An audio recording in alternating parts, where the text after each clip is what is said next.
Hey, thanks for being here. My name is Arroe. This is Podfest 19. 3 back-to-back conversations with real people we know either through entertainment, politics, science, medical, or just by helping another creative out. They're played back-to-back. I've learned that podcast listening isn't always about a 4-minute song. The lyrics that we share in the everyday world make being a part of this new age of content incredibly special, and these guests always bring their story. Podfest 19 features my 2021 conversation with actor Brian Muller from Bridge and Tunnel on EPIX. And then we're going to jump into a very rare moment with David Stanley, his book, My Brother Elvis. Yeah, as in Elvis Presley. And we'll wrap things up with an empowering journey with music legend Desmond Child, The Unopened Curtain. This is Podfest. Good morning, Brian. How are you doing today? I'm doing great. How are you? Fantastic. You got to be so proud of yourself for doing this show on EPIX, Bridge and Tunnel. I mean, this is the kind of stuff that really, I'll tell you the first thing that I felt when I watched it, togetherness. And because in this COVID day, we don't have togetherness, but you guys are promoting it. Yeah, thank you. I agree. It's got a connection to it. I mean, it's got it's like a solid connection of something, and I'm so excited to ask you about that. What did you feel on your side of the flat screen versus our side? You know, when I first read the script, it just felt so familiar to me. I mean, first off, I'm born and raised in New York, and so just the kind of the location of it, the setting of it.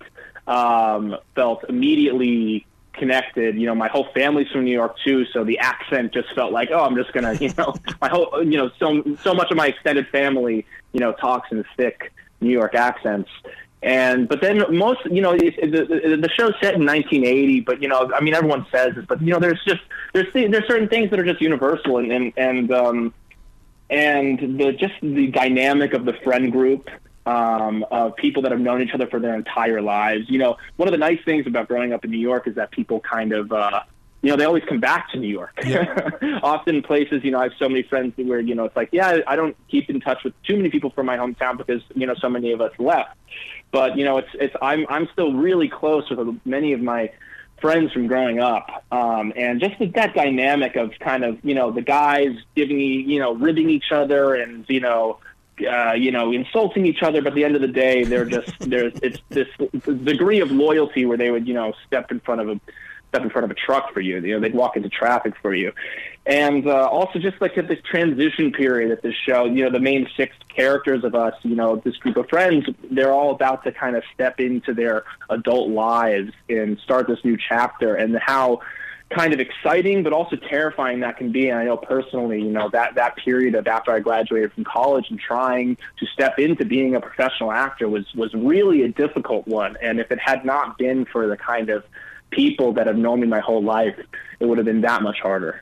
You bring up a very interesting point. In my notes, I put down that there's a subliminal message here for all people who watch Bridge and Tunnel, and that is because I feel like that this whole nation has gone back to college, and that in the next weeks ahead, we're going to be turned loose and let go. And so when I watch you guys take those steps out there as actors, I'm going, holy crap, that's going to be all of us. We're all going to be taking that first step forward into a new adulthood.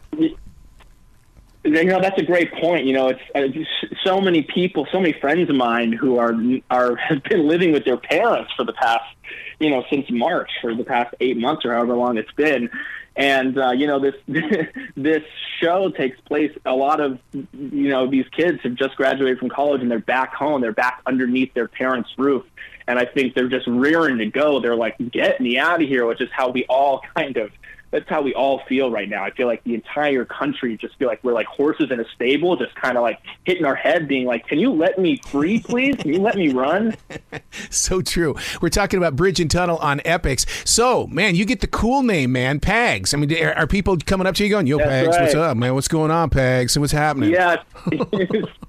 Certainly while we were on set with people, I started responding very quickly to Pags. It fit pretty quickly. It's nice to have having that nickname, when I was, like my friends that call me by my last name, I have friends that call me Muller, and I always loved that. It's like, Muller, what are you doing? I always like when someone kind of gives you a name, gives you that nickname, which is such a classic. I mean, it's such a classic New York thing of being like, Nick Pagnetti. Of course, it's Pags. What do you mean? It's Pags over here. I could just see you guys up there, one of those high schools that are right over there by the Meat District and stuff like that, playing basketball. Pags, over here, man. Come on, throw me the ball. Exactly.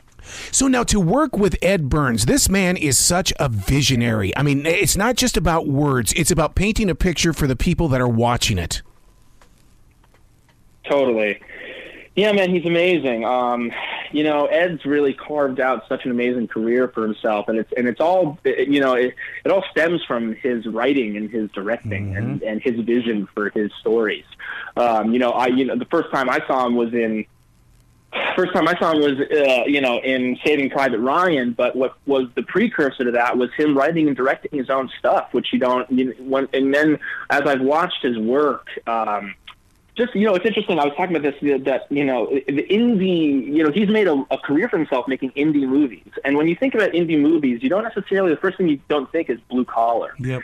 And, Ed kind of has carved this space for himself where he makes indie movies about blue collar communities and people. And I think that's a really kind of unique thing. And that's something that's so special about him. And it was such a joy to kind of, be in his canon of work. And especially as a New Yorker and feeling like this is a guy, I moved to Los Angeles after I graduated and from college. Speaking of the transition periods being difficult, my year in LA was really, really hard. I mean, that was like a serious culture shock. And I kind of moved back to New York with my tail between my legs. And the city, New York, is really kind of, it's taken care of me. And it's really been, the gruffness of it, So I remember when I was living in Los Angeles and everyone was just like nice to me in the grocery store. I thought, well, what's wrong with these people? When I asked like, where's the, where's the bread? What aisle is the bread section? Like, you should look at me as if you hate me. Yeah, that's the appropriate way to kind of. That makes me feel comfortable. When someone's so happy to help you in a grocery store, it really freaked me out. So, there's that element of things which to friends of mine doesn't make sense. They're like, "What do you mean? He was so nice." I'm like, "No, there's something wrong with that guy. Like, why was he so happy to help us?" And Ed kind of gives voice to those East Coast people who kind of tell you to go screw yourself, and but they also there's that love there too. So did you have a moment out there in LA where you almost fell in love with the Dodgers, giving up on the Yankees or the Mets? I'm a Mets, Jets, and Knicks fan, so it's been a tough life for me, really. But no, I went to a couple Dodgers games and I enjoyed it. But you know what I did do? I went to at some point I went to an LAFC game. Wow. And I went to a soccer game, and that was a blast. That was really fun. But no, I have not given up on my Knicks. My Knicks are 7-8 this year. Hopefully making the playoffs. I've got money on them making the playoffs. And the Mets have a new owner, so I'm hoping the Mets can really make use of our bullpen, our pitching staff. So I've got high hopes. The Jets have a new head coach, so I'm excited about the future of New York sports. Hopefully the 2020s will be better than the 90s and the 2000s. Well, you've got a winning season with Bridge and Tunnel, dude. I really honestly believe that this is going to be the big binge watch. I mean, because when people discover it, and they're going to discover it day by day by day, but I mean, what you guys are doing with EPIX is you are carving out your own version of life on that screen.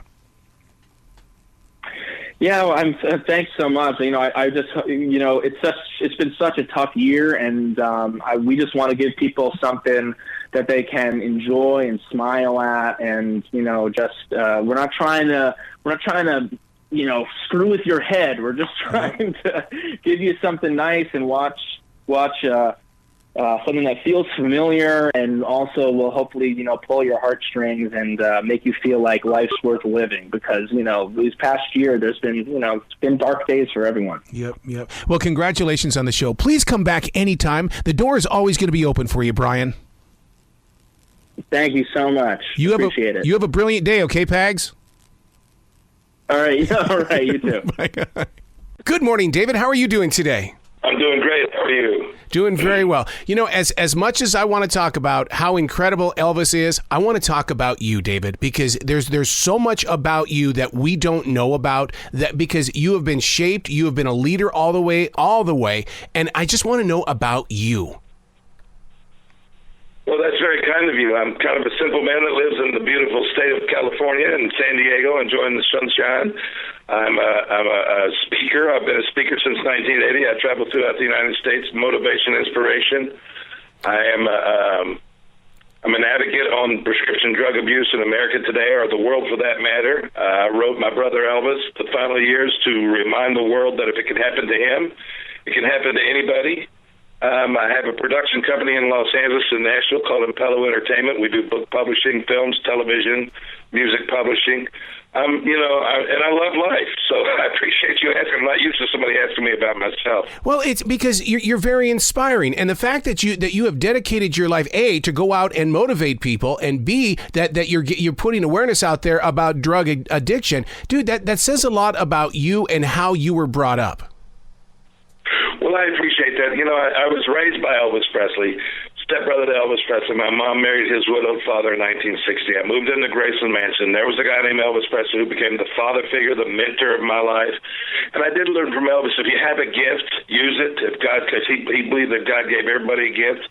And he said, use it, and he encouraged me to always use the gift. It took me a long time to find out what my gift was as a speaker, as a motivator, as somebody that could inspire. I'm very humbled by that, but the story that Elvis Presley gave me, the legacy that he left in me as his stepbrother, and providing a platform to communicate my objectives to a public, is a gift that I got from him. Unfortunately, that gift cost him his life. I mean, Elvis's prescription drug abuse is well known by now. He took a lot of medications in the last several years of his life. Those medications cost him his life at 42 years old, very young. When I was in Elvis's bathroom that day, he died 39 years ago yesterday, and cradled him in my arms. I realized if I don't get my life together, I'm next.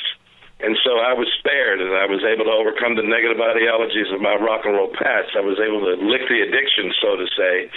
And as a result, I began to share those stories in 1980 in churches and high schools and colleges and anywhere I could. And that's where I cut my teeth on my speaking career. And then I realized that I had a story. I had a story to tell. Everybody can relate to Elvis Presley. Everybody loves Elvis, and they should. Phenomenal rock and roll star, phenomenal talent, entertainer, loving, caring, giving individual. But unfortunately, as much as we loved him, we lost him in a very bizarre way. And that bizarre way is my platform, and within the structure of My Brother Elvis, The Final Years. If one can read that, a rock and roll story that I feel is entertaining and crazy, like, wow, what was life like on the road with Elvis Presley? But yet, at the same time, the tragic ending can be a reminder to all of us that nobody's above reproach. You know, anything, it could happen to anybody. It could happen to Elvis. It could happen to anyone. So that's what I do. That's what I've dedicated my life to. That's what the book is about. It's also a fun book. I mean, it's not all dark, but obviously we know the ending. It's like watching the movie Titanic. We know it's going to go down. But at the same time, we can be entertained, learn some history. Perhaps overcome something in your personal life through the pages of the book, and be inspired to go, hey, David woke up one day, and if I'm going down that path, I can wake up as well. Now, you know how that's what I'm all about. You know how God works. He puts you in places so that he can use you as a tool for the future. Do you feel that that's happened to you? Because it sure sounds like it, sir. I believe that God gave me a testimony. Yes. I believe that I was in Elvis' life, and I believe the reason I was in Elvis' life is to have this conversation with people like you right now, and to communicate a message. I believe that wholeheartedly. I am a believer. I mean, Elvis was a believer. You know, he says God gives you a gift. If there's a sin in the world, the biggest sin in the world is to have a gift and not use it. And so, you know, I try my best to honor my faith and honor God, and communicate, you know, what God has given me in the platform to give it from. What was that moment like for you to become that motivational speaker? Because we all know, I've been up there on that stage talking outward. That's not a moment of ego. You're pouring your soul and energy out to a group of people, but not always do they give it back. What is it like for you to be in that moment? Well, when I first did it, I was at a church, and the guy said, share your testimony. I said, what's a testimony? I didn't know what it was. He said, share your story. And I stood up, and my knees were knocking, and my voice was cracking, and all I could do is just share what had happened to me, how I'd gone from the, quote, king of rock and roll to the king of kings. I mean, there's no other way to put it. That's what happened to me. And that's how I overcame a lot of the addictions in my life. And as I shared, I began to realize that I had the ability to communicate, and I began to see the results. People come to me, you changed my life, you touched my life, I went in a different direction, you woke me up. And I began to, go, wait a minute, I have something here with this message and the ability to deliver it and to give back those letters. And even to this day, I was speaking back in the 80s and 90s, I still get letters.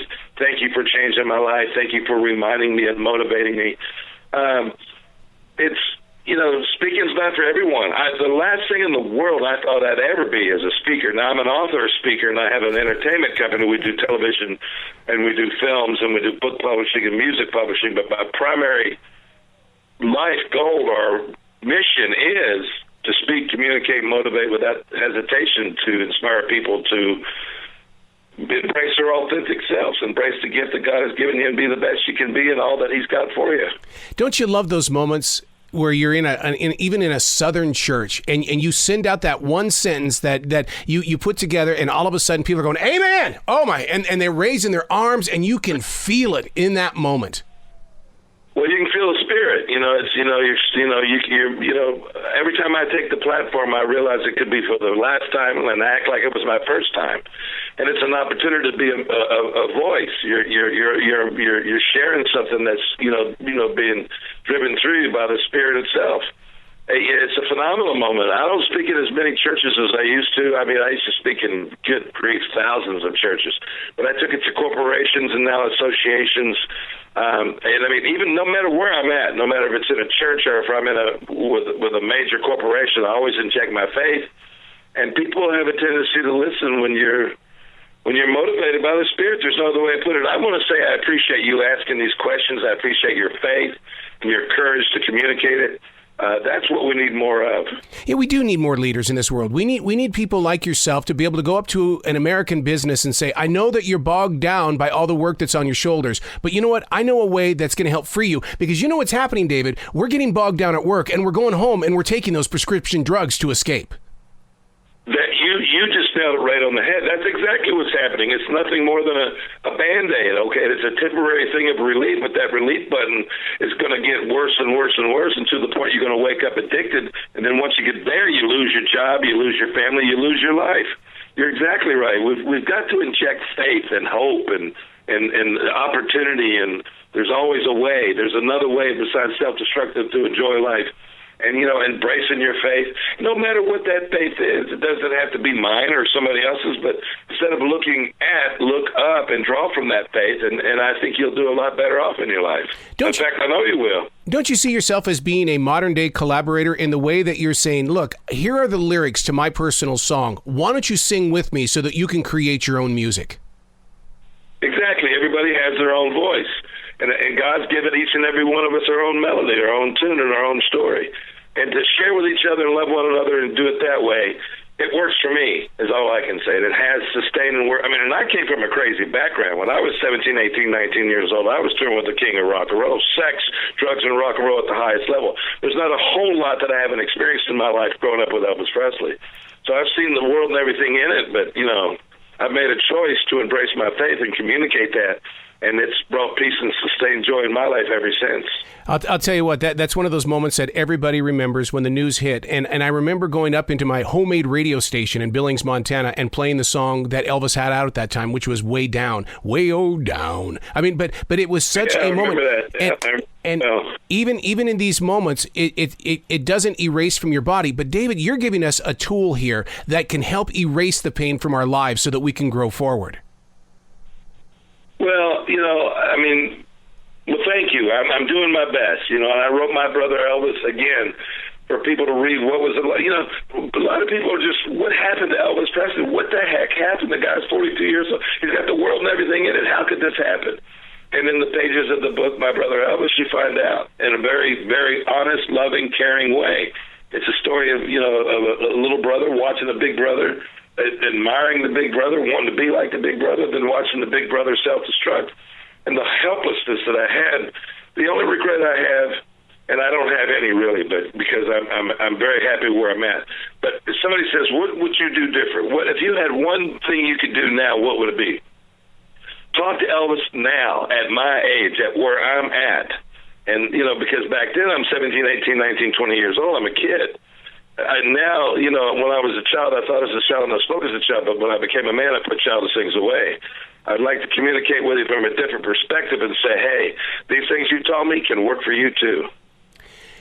I lived in my brother's shadow in my entire life. That's all I've been there. I'd like to know how you found the light and the warmth for your vine to create the fruit that you have. Where along the line did you realize that, wait a second, I'm David. I'm Elvis's stepbrother, but I'm still David.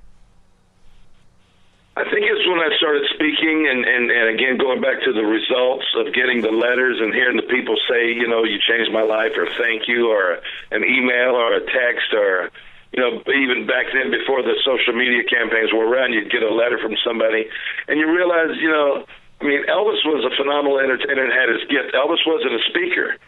And I've always said, I wish I could do something as good as Elvis did what he did. And I don't think I'm as good as Elvis was at anything, but that's just the way I was brought up. I'm very humbled about the things that I do have. But I became a speaker, a communicator, and I had a gift.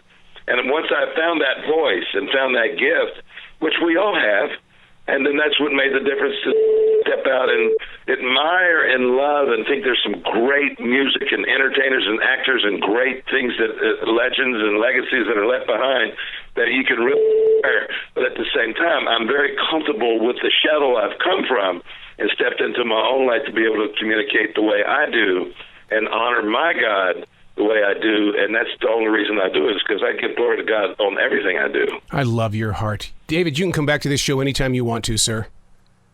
I appreciate that so much. I appreciate the interview. You bet. You enjoy your day today, okay, sir? Good morning, Desmond. How are you doing today?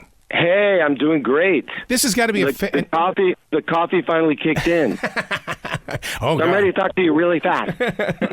This has got to be a great moment in your life because you get to finally step through and share the stories. We've all heard the songs before, but we've never really gotten to know you. I know. It's like I'm the man behind the curtain, but they forgot to open the curtain. It's an incredible, unique piece of American music history because one of the things that I put so much love in the iHeartRadio channel that I have is the fact that people need to know the story. And for you to even write the book and to release Desmond Child live is just mind-blowing in creating the story for the next generation. Well, I just love it, because I go to a Bon Jovi concert and you'll see, people there with white hair, and then little kids like on their parents' shoulders. And they're there like all night waiting to hear Living on a Prayer, which is usually the very last song. So it gives me so much pleasure to see so many generations of people enjoy the music I've co-created with these wonderful bands and artists. Did you ever feel like you were part of the band? Because Bruce Geich is my wife's ex-husband who's out of Nashville, and he said, I didn't want any part of a band. I just wanted the money, not the fame. Well, I never have done things for money because, I know I'm a true artist. I mean, it really isn't for me to say if I'm a true artist. Somebody else would have to say that, actually. But I go about my life as that. So I don't think I would have had success had I started thinking about writing a hit. It's like, thinking about riding a bike, it's like you just fall off. So I have a process. And so that's how, I've gone about it. And I'm there to serve the artists I'm working with to bring out their stories and help them to shape, the future of their music and not look back at their past hits. Listeners need to understand that Desmond Child Live, what you have done with these songs, they're so authentic in the way of, we know what the bands did with it, and you come in there and you put your style on it, and you're going, oh my God, the artist totally respected the way you wanted these songs to be produced. Well, some songs just beckon, to be a certain way, like I Hate Myself for Loving You. It's hard not to do it, kind of like a bit like, the way Joan did. But I have this fantastic singer, Tony Award-winning Lena Hall, and she's like a Mick Jagger on, like a female Mick Jagger, and she just like went crazy with the song. And so it was so much fun putting all my friends together and, going back to my roots, which is the New York Cabaret. That's where we recorded it at a place called Feinstein's 54 Below. Now that we have the live album, does that mean that we're going to see you on tour at all? Well, I'm hoping to. It's it's very expensive to go on tour, especially when you're playing little clubs. And so I'm going to be putting out my autobiography in the spring, and so I'll be doing book signings, and hopefully there'll be a club I can play in as well. And I just love singing, and I was always a singer, but then I'm inadvertently turned into a studio rat, and so I came out of that and decided, no, it's time for me to sing again. The book he's talking about is the book Living on a Prayer. In this book, you're going to be relinquishing a lot of the stories connected to the songs. What is that like for you to be able to pour it out onto that computer screen, and then here come your readers, your followers? Well, the book's going to be called Living on a Prayer, Big Songs, Big Life, and I co-wrote it over the last 3.5 years with David Ritz. Wow. And he's like one of the preeminent historians, music historians. And so I just felt it was important to tell, the story of the making of these like amazing songs that really have become, brands unto themselves and, icons. The songs, regardless of who sang them. And, I just, it was very painful to go back and look at my childhood past and, rags to riches, being Latino, being gay, and overcoming all of those things to be able to be here in this amazing country and create, what I have. Well, you've always had that. I don't want to call it a magical touch. How about a connection to the universe, to where you could hear things that other people couldn't, and you had the confidence and the courage to reach up there and grab it? I think that's the best way I've heard it put. I think that, whether there's anything beyond what we are, I think that, there is magnetism or electric connection between living things and maybe unliving things. And so I think with everything that's going on in the world going in through your senses, into your mind, it collides with, something inside, and that explodes. That's creativity. And I've always been able to get in touch with that. And so I try to inspire the artists that I work with to tap into that same energy. It's like you're the conductor of an orchestra, the way that you bring people together. I guess so. I don't know if they're that together after I'm done with them. See, now that's the reason why I can't wait to read the book, because you're gonna let us dive into those pages and get some stories. Last year I had the privilege and honor of working with one of my all-time, idols, Barbra Streisand, and she was wanting to sing songs about what's going on in the world, and she made an album called Walls. Yep. And I wrote a song for her. I solely wrote it, which is very rare, called Lady Liberty, and it was one of the most incredible experiences. And going into the lion's den with like somebody as formidable and as strong as Barbra Streisand, it was really challenging. She was very, very nice to me and respectful, because I think she loved the song so much. Yeah. And I had a terrific time working with her, and I was like, I just started pushing her, to like reach up for those big notes, and she's like, "You're a taskmaster, you're a slave driver." And then at the end, she listened to the song, it was put together, and she gave me a big hug, and she said, "You're a pain in the ass," and then she said, "And I commend you." So that's going on my tombstone, man. Her quote. You got to come back to this show more and more in the future, guy. The Backstage Pass is always going to be here for you. Oh, wow. Thank you. I want my Backstage Pass to be permanent. That's right. Be brilliant today, okay, Desmond? Thank you so much.